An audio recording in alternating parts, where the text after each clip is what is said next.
Em nome do Pai, do Filho e do Espírito Santo. Amém. Vinde, Espírito Santo, enchei os corações dos vossos fiéis e acendei neles o fogo do vosso amor. Enviai o vosso Espírito e tudo será criado, e renovareis a face da terra. Como é bom fazer a vida amável aos outros. E uma das maneiras, já estivemos meditando várias delas nesta série, uma das maneiras é nos estar dando, se possível, constantemente, bom exemplo. Você sabe o que é a chamada chuva criadeira? Se morasse na roça, pelo menos em algumas regiões do Brasil, saberia que é a chuva que os lavradores mais agradecem. Chamam assim aquela chuva fina e continuada, que penetra na terra e é a ideal para a germinação das sementes, o crescimento das plantas e a futura colheita. Na vida das famílias e, em geral, das diferentes comunidades humanas, existe também uma chuva fina, quase imperceptível, mas criadeira, que faz o bem penetrar suavemente nos corações e produz os melhores frutos, o bom exemplo. E também existem, infelizmente, tormentas que arrasam. Você já percebeu com certeza o mal tremendo que faz aos filhos o mau comportamento dos pais, a infidelidade escancarada, o abuso do álcool, a falta de ética profissional apresentada como esperteza, as brigas e separações, etc. E também a que poderíamos chamar chuva ácida, miúda, das contínuas falhas em detalhes da vida cotidiana, faltas de educação, de gentileza, de ordem, de pontualidade, de aproveitamento do tempo, de espírito de colaboração. Cristo fala-nos do bom e do mau exemplo. O bom exemplo: vós sois a luz do mundo. Brilha a vossa luz diante dos homens, para que vejam as vossas boas obras e glorifiquem o vosso Pai que está nos céus. Ao dizer que a nossa luz deve brilhar, Jesus não pede exibicionismo, como é óbvio. Pelo contrário, ele alerta: guardai-vos de fazer as vossas boas obras diante dos homens para serdes vistos por eles. Mas pede sim que vivamos com autenticidade as virtudes dos filhos de Deus, porque então, mesmo que evitemos qualquer exibição, a luz das virtudes cristãs iluminará e fará o bem. O mau exemplo. Como dói ao coração de Cristo o mal que fazemos aos outros, especialmente aos mais simples e inocentes, quando lhes damos mau exemplo. Dói-lhe tanto que arranca dos seus lábios as palavras mais duras. Ai do mundo, diz, por causa dos escândalos. Eles são inevitáveis, mas ai do homem que os causa.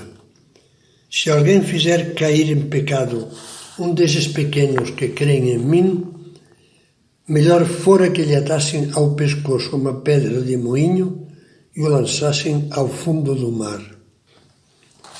Jesus fala com palavras muito enérgicas, sobretudo para despertar a nossa consciência. Vós sois a luz do mundo. A luz do mundo é Cristo. Eu sou a luz do mundo. E o que faz a luz? Mostra as coisas claramente, não encobertas.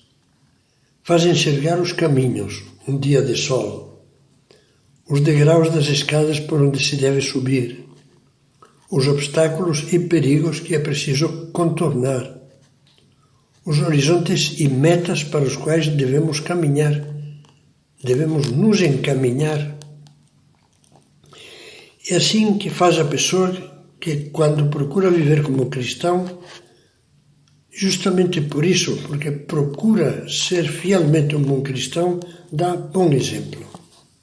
O livro do Eclesiástico, também chamado o Siracida, fala de dois tipos de pessoas. Daqueles que chama ilustres porque seus gestos de bondade não foram esquecidos. E dos que não deixam lembrança nenhuma, desapareceram como se não tivessem existido, viveram, diz, como se não tivessem vivido.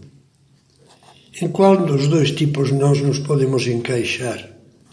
Por outras palavras, nós vamos deixando coisas positivas entre as pessoas com as quais convivemos. Nós somos luz ou somos penumbra confusa, ou somos escuridão. Nós seremos luz se lutarmos por ser coerentes com a nossa fé. E se procurarmos viver na prática diária o ideal do amor cristão. Seremos penumbra confusa ou até trevas se ao lado de uma fé fraca e vazia de conteúdo tivermos uma prática religiosa meramente formal e detalhes de conduta totalmente contrários aos valores do Evangelho.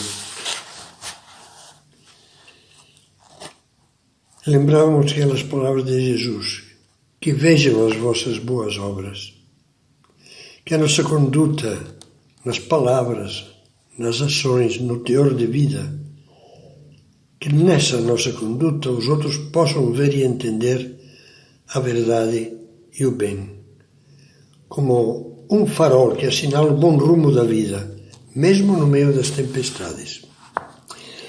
Quando nós temos uma fé tíbia, quando admitimos a incoerência entre fé e conduta, os que nos cercam deixam de ter um farol orientador. Leia sem pressa o texto que cito a seguir. Medite sem pressa e me diga se não parece escrito hoje. Sabe quem escreveu o que eu vou ler agora? Um filósofo pagão do século I, da época de Nero, que aliás Nero o condenou à morte. Sêneca. Uma das causas dos nossos males é que vivemos por imitação dos outros. Em vez de nos governarmos pela razão, deixamos-nos levar por aquilo que é costume. Aqui está falando de um tipo de mau exemplo. Esse filósofo latino, romano. O mau exemplo das pessoas que se acomodam à onda. A onda dominante no ambiente. Se a onda é uma onda materialista, se a onda é uma onda anticristã, se a onda é uma onda carregada de erotismo mau, eles se acomodam. Repito o que diz Sêneca. Uma das causas dos nossos males é que vivemos por imitação dos outros, que nos deixamos absorver pelo mau ambiente. As coisas que não quereríamos imitar se poucos as fizessem, quando começam muitos a fazê-las, nós as seguimos, como se o fato de serem mais frequentes as tornasse mais honoráveis. Até mesmo o erro, nós o julgamos retidão e bondade quando se tornou generalizado. É uma descrição. Faz 20 séculos, mais de 20 séculos, do que nós estamos vivendo hoje em dia. Inspirando-se em outras palavras, o pensador francês Gustave Thibon dizia: a moda é a ditadura do efêmero. Eu diria também é a ditadura do falso, que se exerce sobre os desertores da eternidade. São os que desertaram das suas convicções cristãs. Pense nas luzes amáveis que você pode fazer, projetar sobre os outros. Procure fazer um exame da vida. Essas luzes amáveis, vamos lembrar agora algumas como exemplo, são forças construtivas, são aquela chuva criadeira de que falávamos antes. Por exemplo, procurar ser simpáticos, abertos e felizes. E apesar disso, tranquilamente dizer não ao que muitos julgam imprescindível para viver, não ao consumismo, não à vaidade social, não ao lucro a qualquer preço, não ao status, não ao sexo voraz, não à liberdade escravizada pelo prazer. Outro ponto. Ser uma pessoa que é mais feliz quanto mais se dá aos outros, com um amor desprendido que não busca compensações, e isso se nota.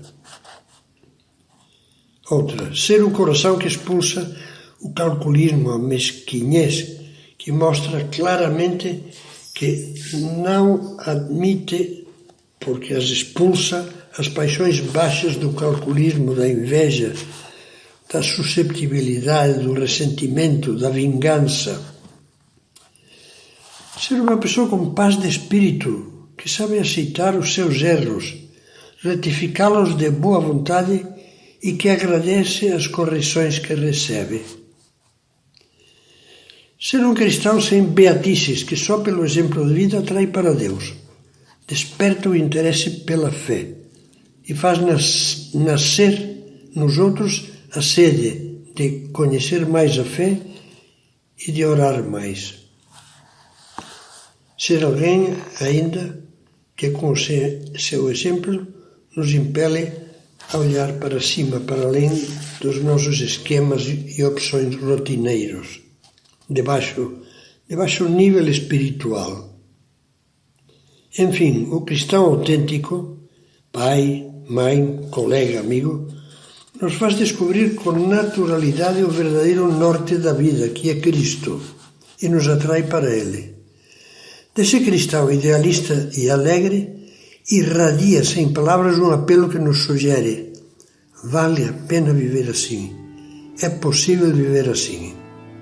Se o fizermos, alcançaremos a plenitude de paz e felicidade com que sempre sonhamos e que ainda não conquistamos.